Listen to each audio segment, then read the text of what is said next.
Now we're going to mark 70 years since the end of the Korean War. More than 5 million Americans served in that war, with 500,000 of them still alive today. John Meyers is one of them. At the age of 93, he is ready to board a plane for tomorrow's Honor Flight Bluegrass to see his national memorial.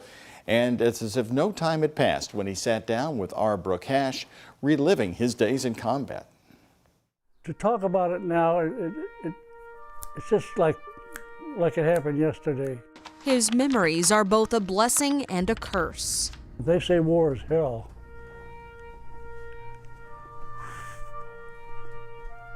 War is hell. It's just, you see things that you don't, you just don't, I can't even say no more about it. John Meyers' service began as a young boy during peacetime following World War II. This was basic training. Wanted to join the Army when I was 17. So my mother and father had a sign for me. He spent the next year and a half in the Panama Canal before he returned home to civilian life, but it didn't last long. I just said, I'm going back into the service. That was in 1950. He was assigned to Japan, having no idea of the war brewing next door. This is up Panama Young, but Korea was a real shocker. I sat down in the bunk bed what did I do? It was after World War II when the country was divided by the U.S. and the Soviet Union at the 38th parallel. The two zones acted as sovereign states until June of 1950 when North Korea invaded the South. The smell there was awful. There was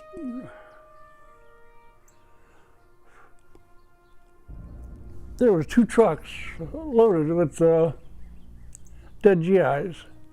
I actually didn't even know what the hell was going on. We had machine gun fire come at us. You couldn't drink the water. You couldn't bathe in the water. So we actually washed our clothes and our helmets with gasoline. Back on the road, they headed north, making it further than any other company during the war. We had airplanes out there, jets that would drop bombs, and sometimes some would go astray. If they land closer, my tank actually lifted up and about a foot off the ground. Miraculously, he was never injured. And we went through all these towns, relying on the hospitality of locals. The Korean people fed me and the crew I'm with chicken. It's just crazy. It was can't believe it happened that way. That was almost like being second in command on the tank. A year into battle, Meyers was asked to take command of the tank, but never got the chance.